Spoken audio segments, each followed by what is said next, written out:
trapped with negative equity as house prices fall. Let's have a look. Hello everyone, Florian here, and welcome to another episode of HeiseSays. Let's have a look at this article discussing, well, borrowers could be stuck in mortgage prisons as property prices drop. Or, well, they could be trapped as well with negative equity in mortgage prisons as property prices drop and interest rates increase.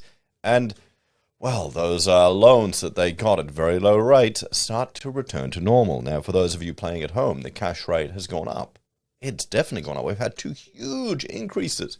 So now it's at 1.35%, everyone. Look at that chart, okay? It's still bloody low, okay? It really is quite low. It's nowhere near the long-term average. We're going to remember this 0.1, just like people remember the 18%. We'll be telling, we'll be hearing from people back when, you were my age, you could get a loan and the interest rates were so low, it's just not fair. Property was much more affordable back then. So let's have a look at this article. Homeowners could find themselves stuck in mortgage prisons as interest rate rises drive property prices down across Australia. Homeowners who bought their properties at the height of the housing boom could now face being locked into mortgage prisons as interest rate hikes bring property prices down. While rate hikes have yet to dampen house prices too badly, some analysts believe expected increases could see prices fall by 20% over the next 18 months. As opposed to the 20% it fell in what? Oh no, it increased in what? In 1 year? Now let's just put that into perspective. Let's have a look here. I'm going to full screen this and we'll refresh. We'll reload the page. This is weekly asking property prices for the capital city average. Let's have a look at a 3-bedder. Okay, and we're down, we're saying $1 million. So let's say we lose 20% of that in the next 18 months. That's $200,000. So we go back. Come on. How far back in time we're going? Come on. Oh, we were up. We're going down. Okay, so we're going back to 2016, November 2016, say 2017. Okay, so we're going back a few years' time. So that's a significant correction. But I don't know about you. Was property affordable in 2016, everyone? Just think about that. We were still complaining about property prices and affordability back then. So let's go back here. For those who recently bought a home, this could impact the equity they have in their properties, bringing it down below 20% and making it costly or impossible to refinance their loans. That's the real issue here. People could be stuck with a bank because they may not even be able to actually get the loan they have. And if you're in that situation, you probably just have to sit tight.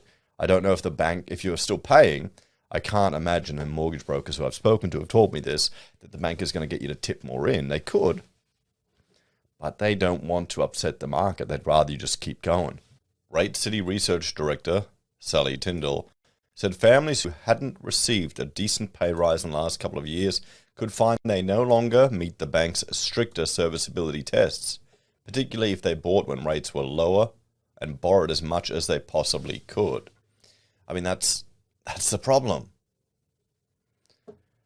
APRA introduced more stringent stress tests late last year, and that requires home loan applications, including refinances, to show they can afford monthly repayments at 3% more than current rates. Borrowers who own less than 20% of their property's value when their fixed rate ends could find they're forced into negotiating solely with their current lender or risk having to pay mortgage lender's insurance, RateCity.com.au Research Director Sally Tyndall said. Once a fixed rate period ends, the loan switches over to the bank's revert rate, which is often a relatively high variable rate. At this point, borrowers can also choose to refix, negotiate a lower variable rate, or move to a different lender. But due to declining house prices, Ms. Tyndall said some borrowers could be unable to refinance and remain stuck in mortgage prison.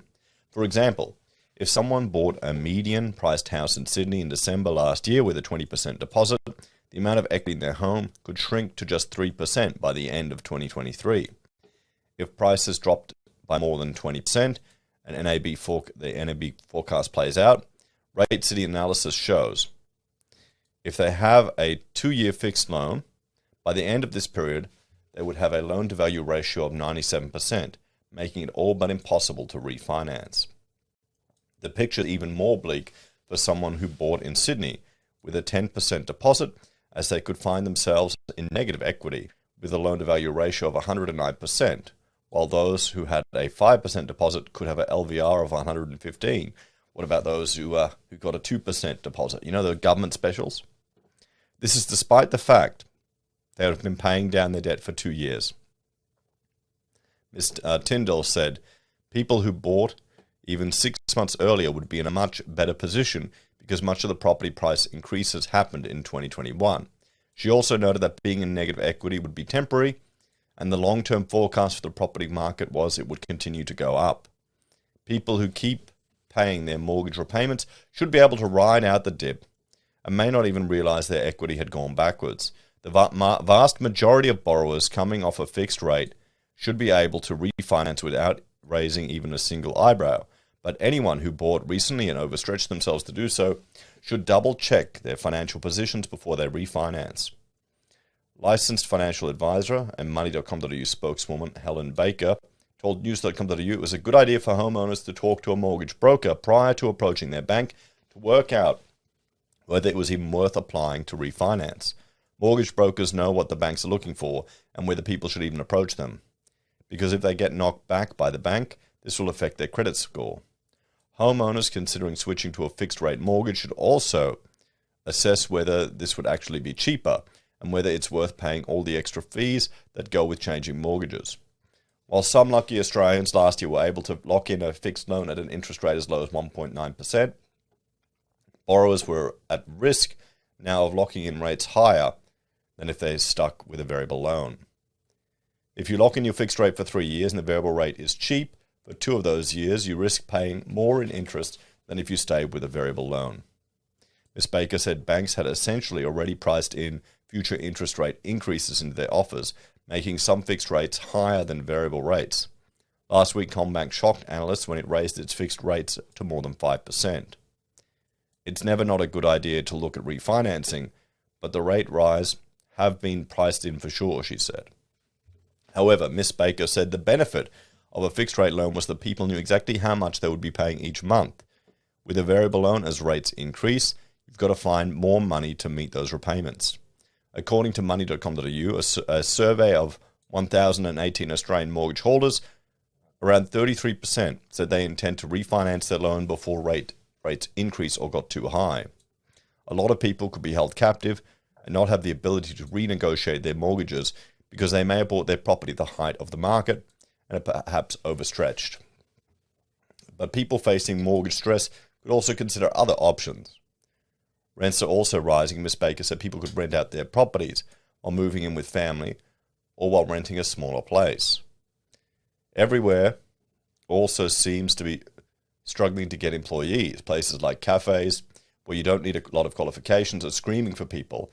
So maybe in the short term you need to get a second job to plug the gap. I like this advice. Get another job, rent out the place, move in with family. Hey, this is the thing. People will do what they need to keep the house. So let's have a talk about this one. Certainly interesting to keep an eye on, everyone. There will be some people that are overstretched. I think there's going to be a lot of hoo-ha about people getting in negative equity. The biggest issue will be people who are trapped in the bank that they're in and can't renegotiate or move around. We've got time to prepare. For those of us that are locked in, you know what's coming, you know what's happening. You need to prepare it. You need to plan now. Maybe now is the time to get that second job. Now's the time to cut back on your expenses so you've got, well, more money and a greater war chest. What do you reckon? Anyway, thanks for watching, guys. Like, share, and subscribe to the channel. Let me know your thoughts and opinions on this one in the comments below. If you enjoy the content I find and discuss here, there are a few ways you can help the channel. You can financially support us via YouTube or Patreon, use our referral links, buy our merch, or call us if you need an architect. Take care, guys. Have a great day, and I'll see you all in the next episode of HeiseSays. Oh, boy. There are going to be some people that are going to get a dose of reality, aren't they?